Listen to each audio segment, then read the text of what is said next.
Hello everybody and welcome to another episode of Tech Motoring. On today's episode, you join me here in Colorado Springs, Colorado for a service day. We're actually bringing in the Tesla Model 3 in for service here at the Colorado Springs, Colorado Service Center, conveniently located in the same town that we're happen to be staying here. So we're going to be bringing it in for the wind noise issue I've had for, well, since I bought the car back in December. And we're going to see how my experience is with the service center, because I've never actually brought a car in to the service center before. I've only done mobile. And we'll see how this whole thing shakes out. So make sure you stay tuned, subscribe to the channel, and we'll be right back.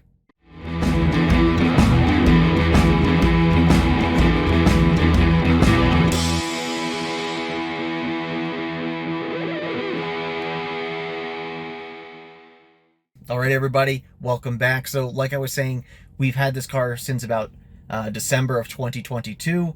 Since I bought the car, the day I bought the car, I was about an hour and a half to 2 hours away from the dealership when I started hearing a sound. We live about 3.5 hours from the closest service center slash showroom. I know it's not a dealership, but we were having this issue, and so what I needed to do was get it serviced. So we had mobile technicians come out, which you may have seen that previous video of us having a mobile service tech come out to the house and try to fix the issue. They replaced the entire door seal, recalibrated the windows, just tried a bunch of different things, unfortunately only making the problem worse.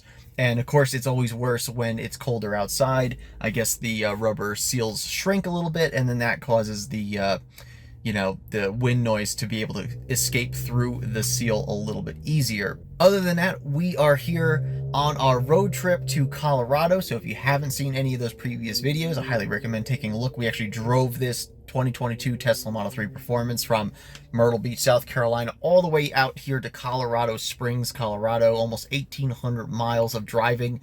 And we're going to be doing that going back after we're done here. So but while we were here, it was just convenient for us to get the car in for service. So we're going to be taking it in for that service specifically, but also we're just going to get our tires rotated while we're here, since we're about 7,000 miles, a little more than 7,000 miles on the car now.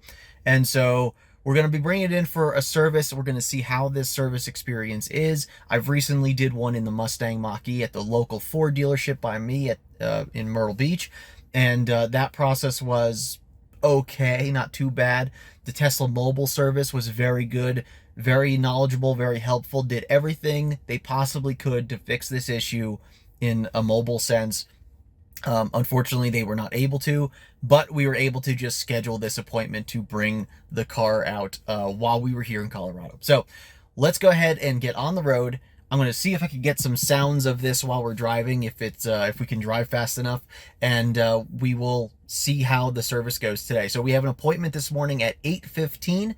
Today is actually Memorial Day too, so they're actually open Memorial Day working, which is pretty impressive.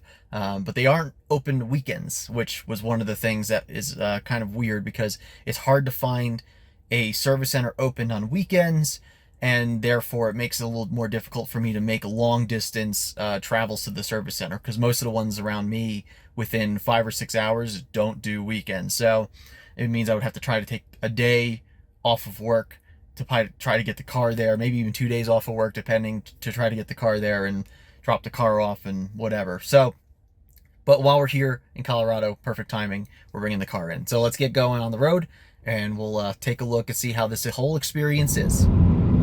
Kind of hard to hear right now, but I'll see if I get you close. Beautiful mountains in the distance.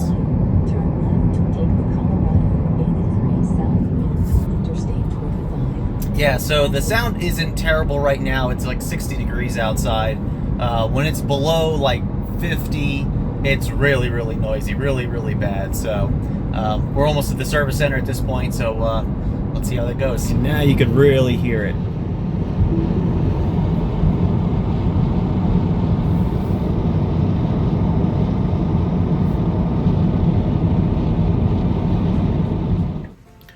Somewhat of a beautiful sight out there, I'd say.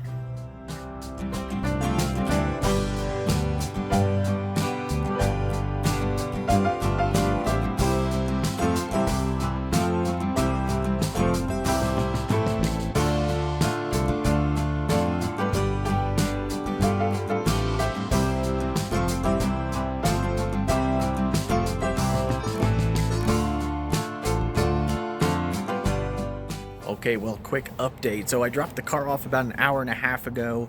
I took it for a quick test drive with one of the techs who was going to be working on the car.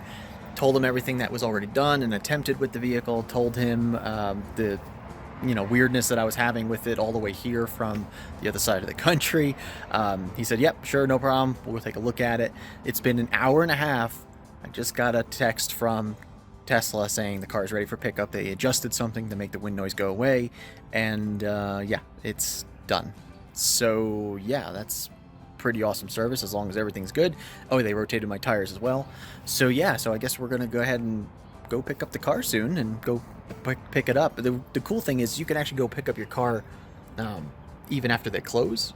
Which is something I didn't even think about, because you don't give them like a set of keys. You don't have to pick up anything. You pay through the app. Everything's done in that way. So that's really neat.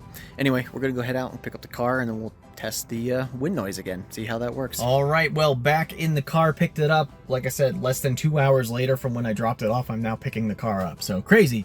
So we're going to go ahead and get on the highway right now. We're going to see how this wind noise is. And we'll go from there. In fact, I'm just going to reset this window real quick just to make sure it's where it needs to be. And the absolute worst case scenario is I can always just turn around and come back and have them look at it again. So let's go ahead and get on the road and see what it looks like or sounds like. Okay, so far so good with the sound at around 40 miles an hour. It is warmer out though right now, so it's kind of hard to tell exactly.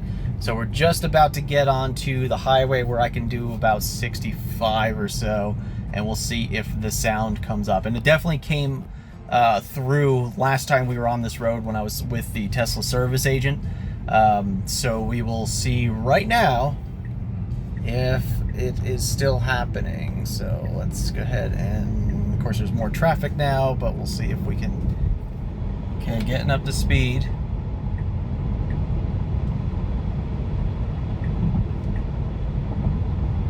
Hearing a little bit.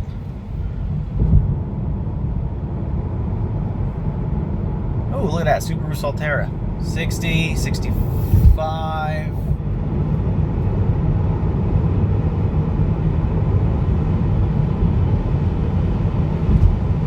I still hear it. Oh yeah. It's still real bad.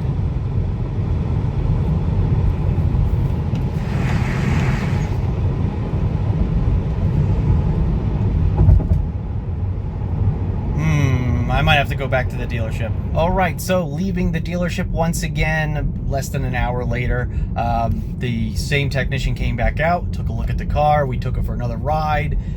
He identified the sound was still there. Definitely not as bad as it was.